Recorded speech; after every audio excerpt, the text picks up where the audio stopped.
Hello everyone and welcome to my channel. I'm back. I haven't really, made long-form content in a while, but what inspired me to come back is a video by someone called the Atomsmith. He is someone that I subscribe to, I enjoy his content. However, he did release one video on Batman, Arkham Batman to be precise. And I heavily disagree with that video. I think a lot of the points he made were poor.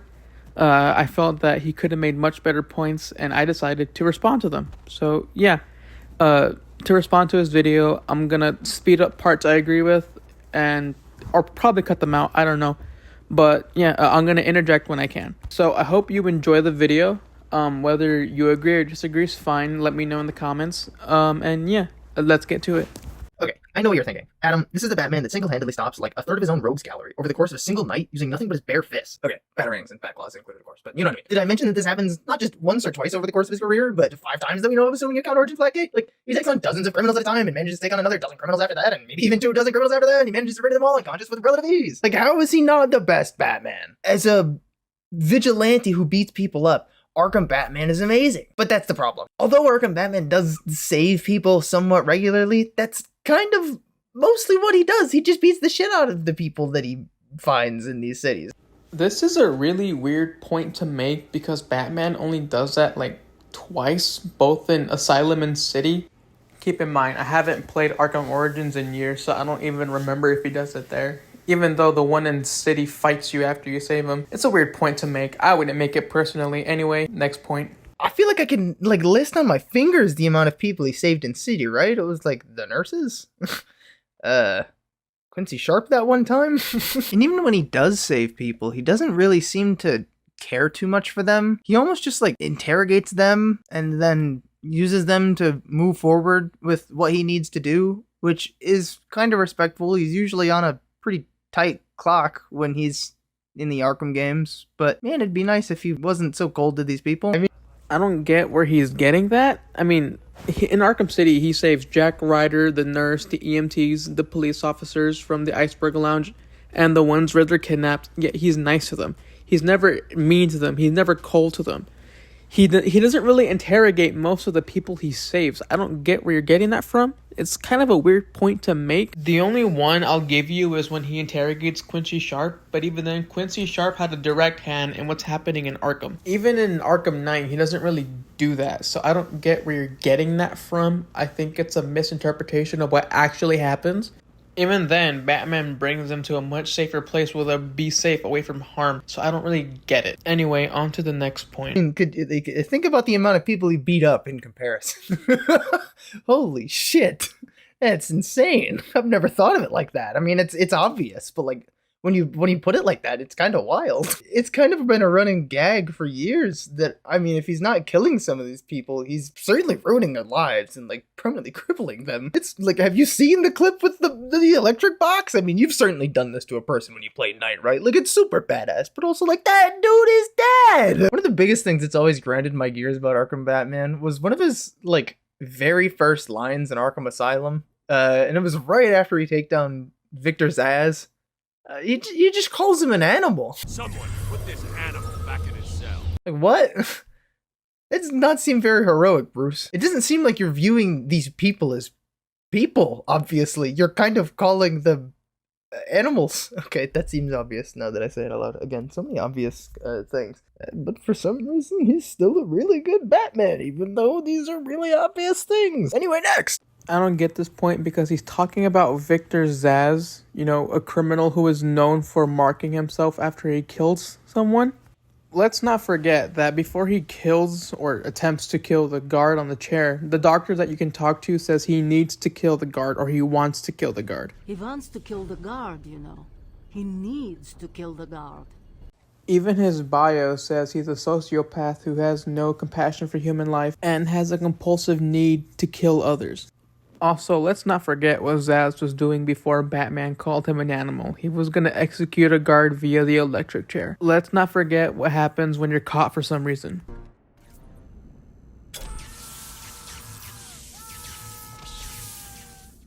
Zsasz fucking kills the guy. Let's not forget the dialogue you can come across where Joker henchmen admit to doing some fucked up stuff. Joker told me to kill my sister once.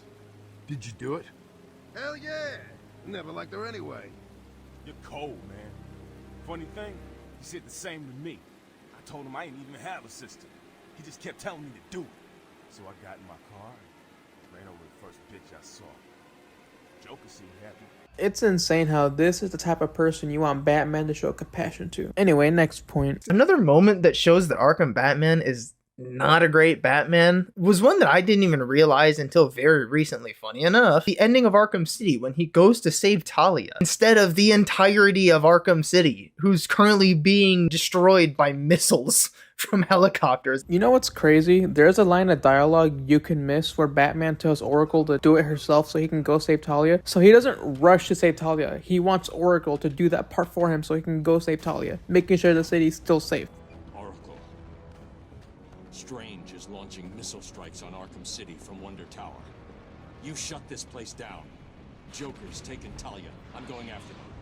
So Batman leaves Arkham City to be defended by Oracle while he goes saves the woman he loves. Also, he doesn't go save Talia at first. It's in a moment where he's emotional that he puts someone he loves first over the city while also leaving the city to be defended by Oracle. Also, you might have noticed that I left Alfred's part of that dialogue out. Oh yeah, that's for later. Bruce, his first thought is, no, I need to save Talia. And I didn't think about it at first. I was kind of just like, well, he's been a hero the whole time. He's got to go save the girl, right? Like, that's a part of the story. Save the girl. But like, also, you're throwing the whole mission away if you do that, dude. You're letting all these innocent people. Well, they're not innocent, actually. Some of them are. The political prisoners, maybe. But, like, you know what I mean. You're letting all these people die just to go save one person. That's very selfish.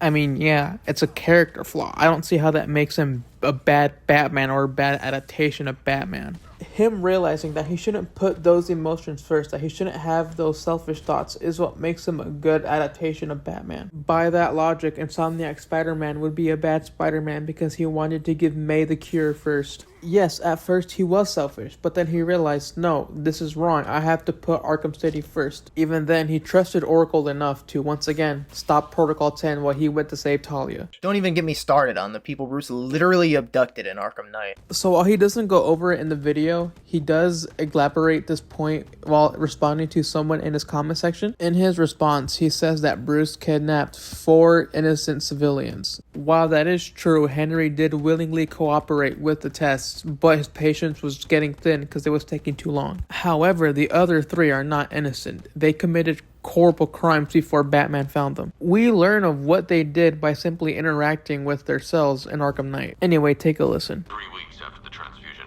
Christina returned to work and entered the boardroom for a monthly meeting of shareholders, only to find her seat had been taken. All 11 men in the room were found with their throats slit and smiles carved into their faces. When confronted with her crimes, Christina merely laughed. She appears to have taken on the more extreme aspects of Joker's personality, and since her incarceration, she has displayed signs of Stockholm Syndrome. Albert King, aka the Gotham Goliath, retired prize fighter and the second new victim of Joker's blood. Gotham General failed to accurately record a series of transfusions. During a routine procedure, King was infected with blood from the Arkham City batch. After returning home, 3 members of his immediate family were hospitalized when King forced each of them into an arm wrestling contest, the losers of which had their arms ripped from their bodies. By the time I caught up with him, King had smeared blood across his face in order to create a hideous Joker smile. Jonathan Brown, aka Johnny Charisma, the self-proclaimed messiah of entertainment. Infection first diagnosed 4 weeks ago after coming off stage and beating a groupie into a coma. As far as the rest of the world is concerned, he is attending rehab in an exclusive clinic. It would appear that the infection has amplified a not inconsiderable ego into something far greater. Current projections indicate that the infection will be at maximum levels within 48 hours. Should we even get started on how Tim Drake is treated pretty much throughout the entire series? I mean, he has one appearance in City, and he gets treated like dog shit. Bruce tells him to fuck off, basically. Except he's not. Bruce trusts him enough with Gotham while he's in Arkham City and even gives him an assignment to analyze his own blood and get all the infected blood out of hospitals in Gotham. He even says Tim is needed in Gotham in case things get worse. He doesn't basically tell Tim to fuck off. He gives Tim an assignment and says he's needed in Gotham. Take this, get it analyzed, and start searching the hospitals and emergency rooms. Anyone with this blood in them will be dead within 24 hours. Whose blood is it? Oh. It's yours, isn't it? I'll get it to the hospitals and come back. You need my help here. I can handle it. You're needed in Gotham. Things could get worse, much worse. You think? If Strange really knows who you are, what happens if he tells everyone? How will you... Trust me, I'll find a way.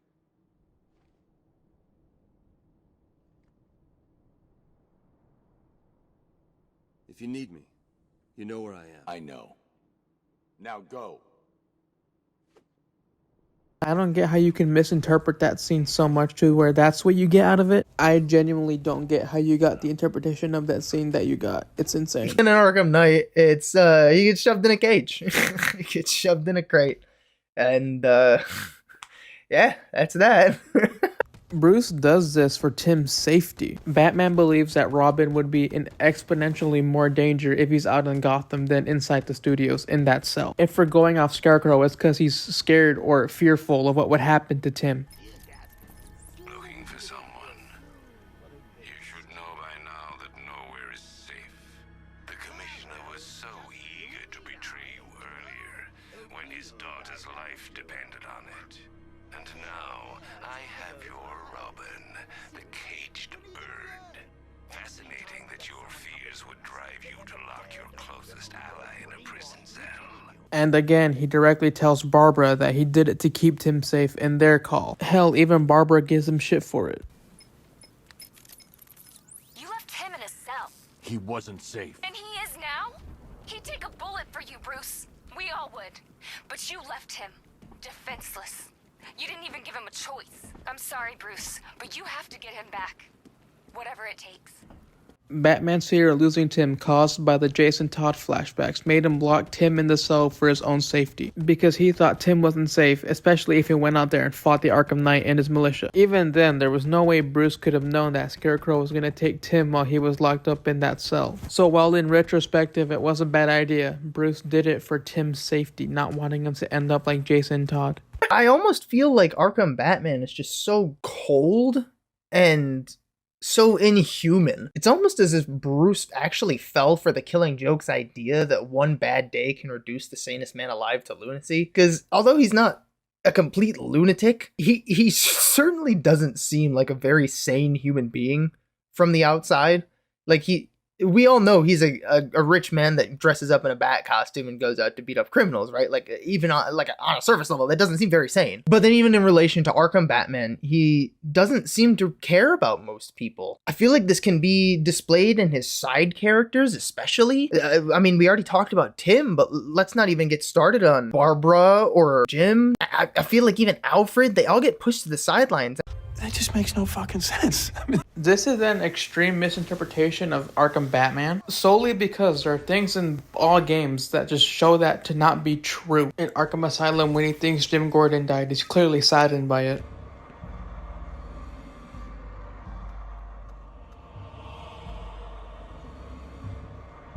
I'm sorry, Jim.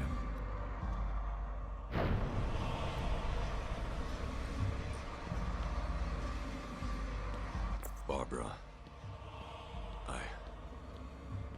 I'm sorry. I was too late. Or how he reacts when he thinks Barbara is dead and kidnapped, both in Arkham Knight. He even blames himself for both incidents. Sir, what's happened? She's gone, Alfred. What do you mean? Barbara. Scarecrow was punishing me.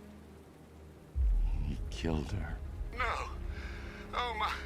Well, sir, we need to focus. The people of Gotham need you. I should have protected her, Alfred. She's dead because of me. Or what about his goodbye to Nightwing, or when he finds out Jason is Arkham Knight? So, here's the part where you tell me off.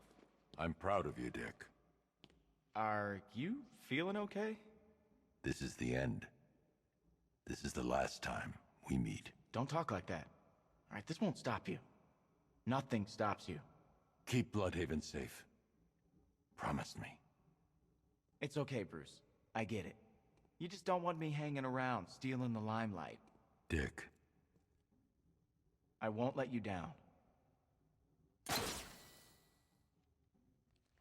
I know. Bruce in all 3 games cares about the people he saves. He cares about his allies. So to say he doesn't is sort of disingenuous and, in my opinion, somewhat of a bad faith argument against Arkham Batman. And I mean, of course, it's like partially because you're playing as Bruce. And it's not just that these characters get pushed to the side, it's that they don't really have any depth. They don't really get to do anything of interest. In Arkham City, Catwoman has to make the choice of leaving Arkham City or going to save Batman. She ends up saving Batman due to believing it's the right thing to do. You can do it. Just walk right out of here and leave him. It's easy. You'll never forgive yourself, Selina. Save Batman, then get out of here. It's not like he'll die. It's Batman, right? Since when did you grow a conscience? Do I have to do everything around here? Don't die, Batman. I'm coming to save you. Poison Ivy ultimately gives her life to clear the Cloudverse gas. Nature always wins.